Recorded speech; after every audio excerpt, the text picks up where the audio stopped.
Okay, so I promised you that we'd be working on some interior of the house over this next week. We are still working on the deck. The sun finally just came out late afternoon today. And so we're kind of tackling a little bit on finishing the deck and showing you some things we've been doing in the living room here. I have Philip behind me here, and he is taking the curtains down because we have been battling having white curtains in a wood stove room. Not really that ideal. And I do want to change these curtains out, but we're not going to do it right now. We're going to be starting our barn in the next week. And so I don't really want to spend any expenses unnecessarily, but eventually I want to do something a little darker for these and maybe something with a little bit of a pattern on them, because we're about to color drench the entire living room. We have been loving the green in here. I started doing some of the trim and some of the cabinetry, and we are absolutely loving it. And I did some things to the hallway, which you're not going to see in today's video, but we're going to pull these down and give them a spring cleaning wash until we find curtains that we really want for the living room space. And yes, you can hear a whole ton of meepers and laying hen chicks in the hallway. The farm is now inside. The farm is now inside. Oh, let the light in. Right? Philip has the wood stove going in here today. Oh my gosh. Holy moly, I just opened the window. This morning it was chilly, so I thought I'd go and chop some wood, get a nice fire going. Now I'm totally regretting it because it's smoldering heat in here, dry heat. It was pouring rain and super windy and really cold, and everything was just feeling damp. So we fired up the wood stove. Now the sun is out late afternoon. Our weather's just been up and down, which is why it's been difficult to finish the deck project. But I'm hoping if I can just have an hour of sunshine, I can do that right now. But I might as well do it while the curtains are washing. So Philip's just using an Allen key. These curtain runners were from IKEA, and I love how they run. And so I do want to do the same type of curtains, but definitely not white for a room with a wood stove. We're struggling with the wood stove in this room and keeping everything like just looking fresh and white. Anything white doesn't stay Anything white does not stay white. Like absolutely anything. It doesn't matter how much you clean. You're going to get the soot dust in here. And so we're going to change that. So we've been slowly working on color drenching this room and eliminating any white that's in this space. So I need to figure out what I need to do for pillows, for the couch we have in here, and then what we want to do for curtains, things like that. But let's get some of the main things painted in here before we bring things back into the room. But one of the things in this room that's still white that we really don't like is the ceiling, because I've painted this ceiling multiple times since we've lived here just to give it a fresh, clean and a fresh paint over. And it's just awful because of the wood stove. So we're going to color drench the ceiling the same as the walls. Before you question my decision, just wait until you see everything at the end, because I know a dark green ceiling room isn't for everyone, but we heat completely with wood, and this is going to be much better for us in our home space. We also have a new couch in here that you guys haven't even seen yet. You haven't even, I think I gave like a little sneak peek of it, but we really didn't give you like a deep dive into the couch that we have. We've been using this couch now for a couple of months. And of course, it's from Elysia Home Theater. So comfortable. Absolutely love it. We've had multiple couches from them, and we have multiple couches from them, including our movie theater seating. And we decided that we wanted a black sofa instead of the orange leather that we had in this room. And we also decided that having a couch and a chair wasn't for us when we all like to snuggle up together and often also have the animals with us in this room. So we needed a sectional again, and I'm so glad we made this decision. But I want to show you like this couch. It's so dreamy. Not only does it have the sectional like chaise portion of the sectional, but it also has another end that reclines. Ultimate comfort. So we'll show you that in today's video also. And let's give a little look out. When you look out these windows, you can see how much fresher the deck is going to look when we have everything all done. And there's my hummingbird feeder, which I can see right from the living room. Take these down. They don't even look white, like at all. And we've washed them so many times. Like we do this seasonally. They're not white. They're not white at all. No, we need a color. I'm thinking something like the same kind of wall color, but with maybe a floral pattern on it. Not like colorful floral, but like dark tones on the dark green. Right. Breaks up just a solid color. Yeah. Especially if you're... Like the floral would be like the texture of the pattern, yeah. Right. The light coming in gives you look like you have a glowing a glowing fog to you. I do have a glowing fog to me. He's my biggest flex. Honestly, for the summer, I could go no curtains. Yeah. But I like the privacy at night to just close the curtains. Coming to fish all hours of the night. Fishing season. Fishing season and poachers. I've been chasing poachers off at 2 in the morning, catching poachers down the river. And I run down there at 2 in the morning. I'm like, hey! Hiding in the woods so they can't see me. And then they run off, get in their trucks and drive off. Okay, we should probably explain this. Okay, so let me explain. So literally, our bedroom window is a beautiful bay window like the windows we have here in the living room. We have such beautiful windows in this house, and it gives us so many beautiful views of our outside acreage, as you can see right here. You know, there's the chicken tractor and the orchard, and out the front windows, we see the brook and the horse pasture. And out our bedroom window, we can see the side road, and there are some trees there, but we can still see through the trees, especially if there's vehicle lights there. And there are poachers that come this time of year to catch baby eels illegally in the brook. Not only on our side of the bridge, but also on our neighbor's side across the bridge. And so we see them sneak with flashlights at night. They come stealthily in with their trucks, usually a truck, and they will have all of the lights off on their vehicle, but their back running lights, you know, the red lights will definitely still show. So we can see when they pull up and brake, or we can see when they've gotten back in their vehicle to leave. So Philip has been listening, our security cameras will go off like da-ding, da-ding. We'll see and hear that things are around the acreage, and so it wakes us up at night. And so Philip and I will look out and we'll see lights, and Philip will go out and scare them off, because not only is it highly illegal, but you don't want people around your property, especially not at 2, 3 in the morning. Especially they're already breaking the law. They're already breaking the law, and they're not there with a fishing pole to fish with their right to fish. They're there to catch something that they're not legally allowed to do. So it has been a little bit wild here at night, like 2 to 4 a.m. in the morning.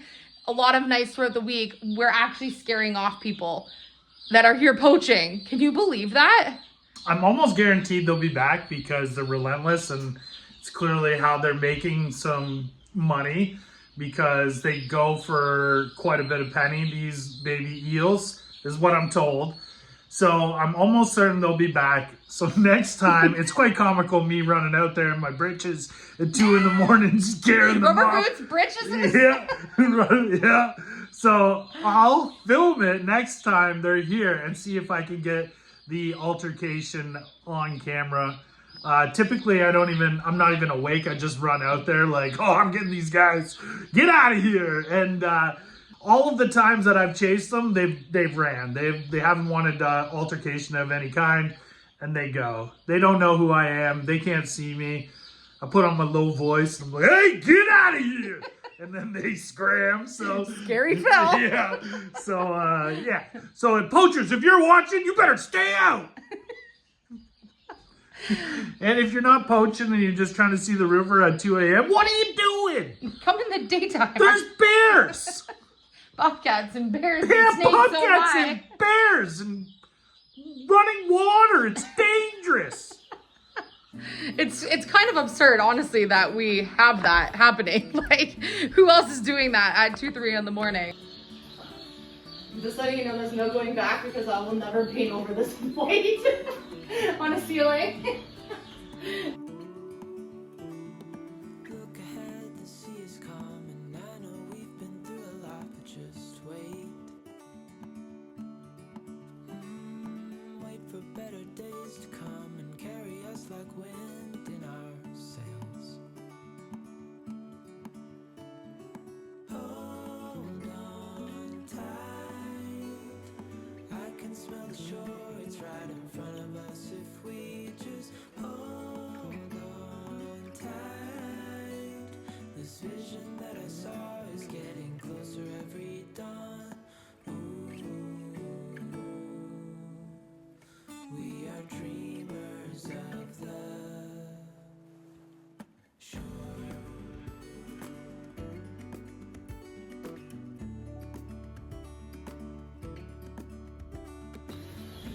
The color dries so fast, and it like looks so different when it dries.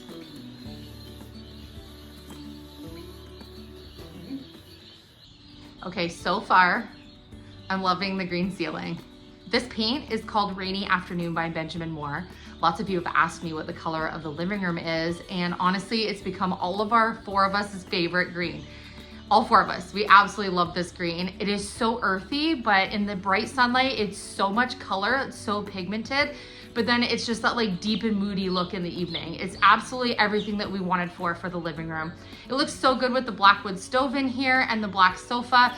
I'm just waiting to kind of make some decisions on some of the textiles that will go in this room. I do love the rug that we have in here. It has some red tones in it, which really, because red and green are complementary, it's just enough to pull in the color from that, but not be like Christmassy, which is obviously not what you want to do with red and green, unless it's Christmas, of course. But I think this is going to solve our problems of having a dirty ceiling with the soot on it all the time. And when I find the perfect, dreamy, deep floral green curtains, this room is going to have so much more life in it. But right now, let's just get the painting part done because the elements inside and outside keep changing. So if we can get both these projects done at the same time, then I call that 2 projects done off of the to-do list. Okay, and for those of you who are like, Elysia, you've gone green crazy. You're using way too much green in the house. And you haven't seen what else I've done. So this is currently where I am at with the ceiling. Still have a ways to go. Ooh la la. It takes quite a while to paint above your head. And I had to stop to refill my hummingbird feeders because that was #1 importance. They had already emptied one, but we're getting there. But you can see how this is gonna really transform the ceiling because it's already so discolored. And previous owners used the wrong nails to do the drywall. And so because we obviously live in the East Coast, they start to rust through the drywall and you can see them on the ceiling. See those dark spots? Those are nails. And I've painted over them a ton of times and it just doesn't make a difference. So this is gonna help us with a number of issues we're having with the ceiling. And then I've started to paint some of the trim work here on this window just so I can see what it's gonna look like. We are now nearing evening light, but you can see that I have a very wet ceiling. I'm working my way around. I still need to do all of the trim work on the windows around there like I did the one on the far right, and do around where the light fixture is.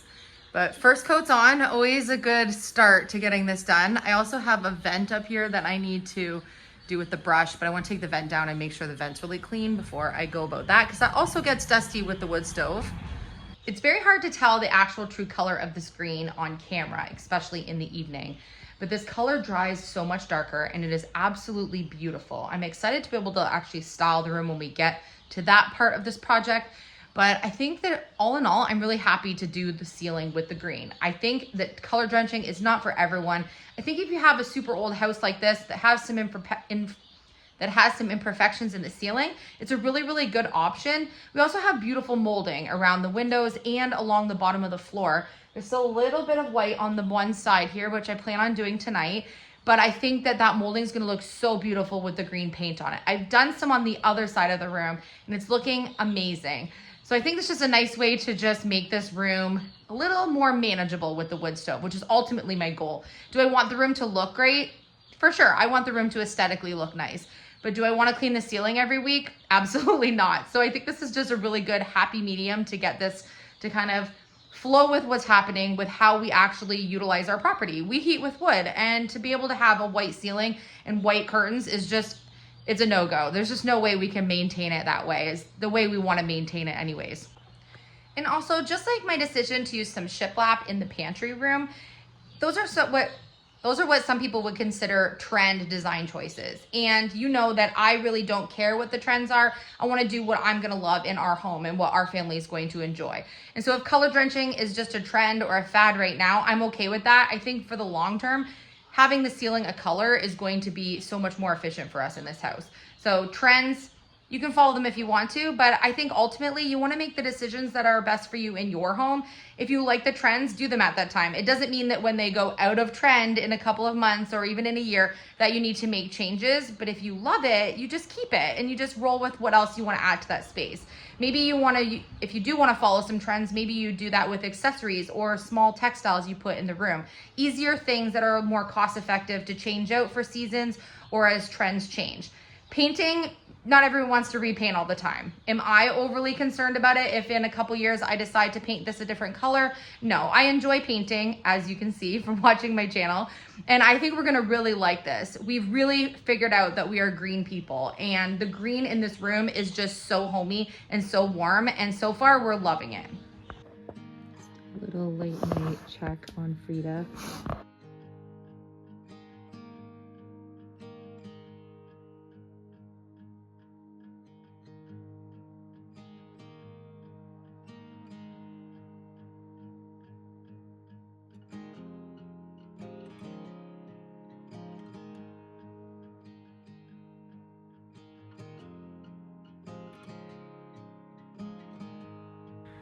Belly is hanging. I wish she would turn around for me so I can see her backside in this lighting. Yep, she's a little pink. It's dropping quite a bit.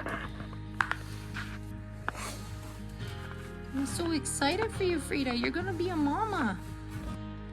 Frida's belly has really seemed like it dropped from yesterday to today.